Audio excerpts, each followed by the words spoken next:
Hi, Sean. Offensively, we talked about it all week about the challenges that you guys face with this Kansas City offense. First time around, you said outplayed, outcoached. Was it simply that simple, just because of obviously the talent that was on display here tonight from the Chiefs? You referenced the first time around. What'd you say? Sorry. The first time around, we talked about it this week. You had said, we were just outcoached, outplayed.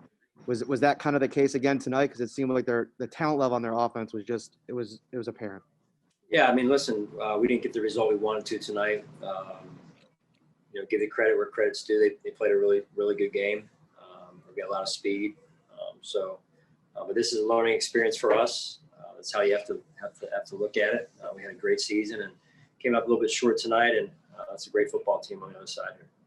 Stephon Diggs was the last one off the field. Looked real emotional, not only after the game but during the game. Were you able to talk to him at all, and how frustrated was he with how this one went? Well, like the rest of the guys, he's very frustrated.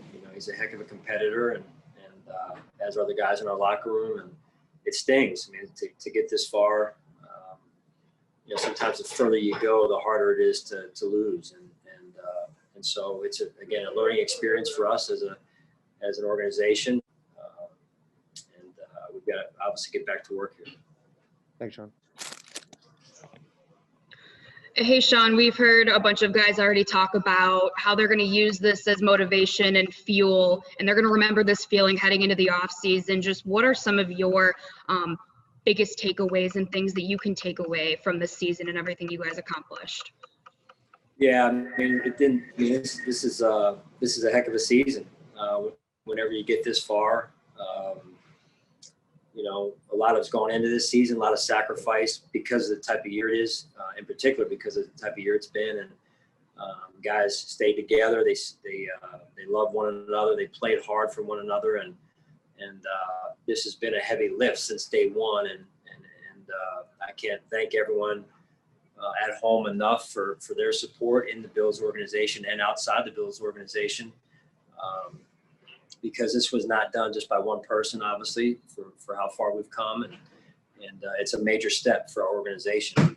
So came up a little bit short tonight, but I'm extremely proud of the team, proud of the organization, and thankful and proud of Bills Mafia as well for making the trip. Most of them that made it out here, and the ones that didn't make it back at home, and wish we could have had a different outcome tonight. A bunch of guys said how 24 points against this Chiefs team usually isn't going to cut it. Those two field goals that you guys had, one at the end of the first half and then I think like midway through the third quarter, did you think about going for it there on 4th and goal? Yeah, Heather, I did. Thought about it in both occasions, really, and maybe if I had to do it all over again, I would have went for maybe one of them. But the one before the half, for sure, I wanted to get points. We were having trouble coming up with points, and I wanted to at least have something to show for it going into half, especially knowing they were getting the ball after half. And so, I'll look back at that and I'll go back and reevaluate that, especially the one after half there. And again, as an entire team, we'll learn from this experience. Thanks, Sean. Safe travels back. Yeah, thanks, Heather.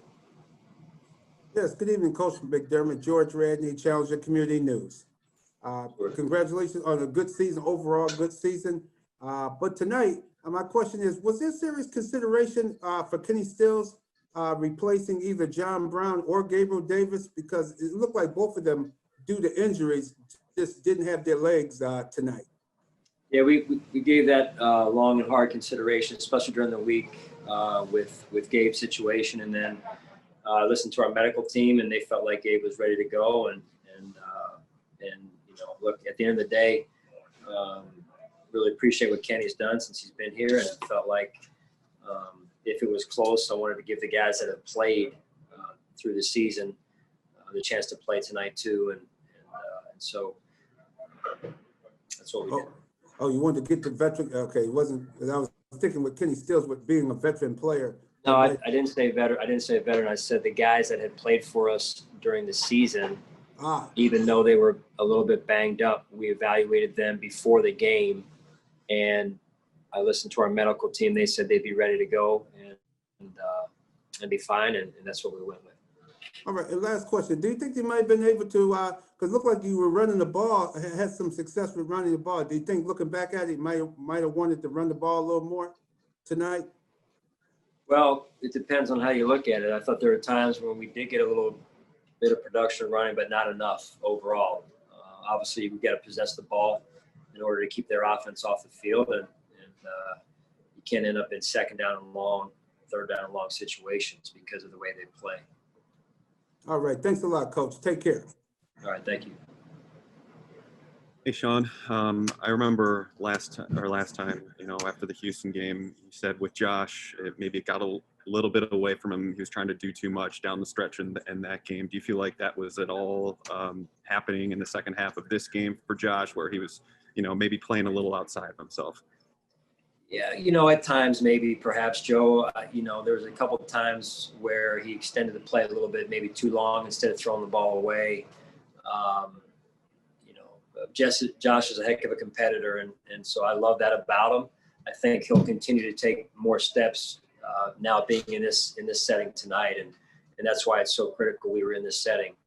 Certainly wanted to win, but what you take from this as an organization of how you handle the week, how you handle potential division of the next step, the speed and intensity of this game, in particular at somebody else's field, home field, and so all of that, just having been here before myself, we as an organization, players, staff, coaches, all of us collectively can learn a lot from this.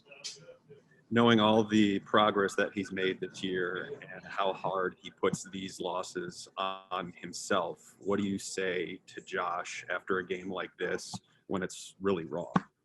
Yeah, well, listen, I just told him and I told the team I love him, and I think any teammate of Josh's, myself included, in that you love it when your quarterback is wired the way he's wired. He'll put it all on the line for this team and his teammates, and like all of us, I want to turn the film on right now and watch it, but it's probably not the best thing for me right now. So we got to give it some time, and at the end of the day, this is our measuring stick. If you lose an AFC Championship game, that's the team we got to beat, and so we've got to do everything with that in mind this offseason. Appreciate it, Sean. Hi, Sean. Matt Fairburn here. What went into the decision to go for 2 rather than take the extra point and make it in a 16-point game down at the end there? Yeah, we just talked about it as a staff and felt like that was the right thing for us overall, man. For what reason? Well, when you're down the sideline, you talk about what you feel like your team needs the most. You listen to the analytics and you try and make the best decision for your team. And what was your reaction at the end of the game to see some of the personal fouls and some of the chippiness there at the end? Yeah, I mean, first and foremost, we're a class organization. We try to do things the right way. And listen, these guys, they put it all on the line, and so some of that comes up. It's unfortunate to see on both sides, and so I know Andy was out there. I was trying to get out there to try and do the best we could to manage the situation. So competitive game, that's what happens at some points in a competitive game like that. Thanks, Sean. Safe travels. Hey, Coach, I realize the Chiefs are effective just about anywhere on the field offensively. Red zone, though, you guys have been pretty stingy defensively in the red zone in the postseason to this point. What made the Chiefs so darn effective down there tonight? Well, they got a lot of weapons, Chris. They got Kelsey, number 10, 17. They got a lot of speed on the field, and so they give themselves a lot of options, whether it's run inside, run outside, move the pocket, so on and so forth. So it's a lot to defend down there.